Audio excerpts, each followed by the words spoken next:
Bună, eu sunt Cosmina pentru canalul Pokémon Go România.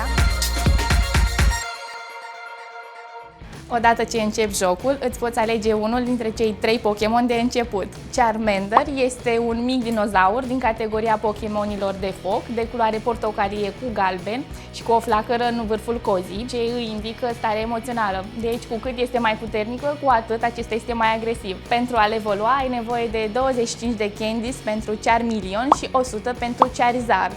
Bulbasaur face parte din categoria Pokémonilor de iarbă și otrăvitori. Acesta este un mic dinozaur de culoare verde cu pete pe el și un bul pe spate. Dacă ai suficiente Candies, îl poți evolua în Ivysaur și mai departe în Venusaur. Squirtle este un Pokémon de apă ce seamănă cu o broască testoasă de culoare albastră.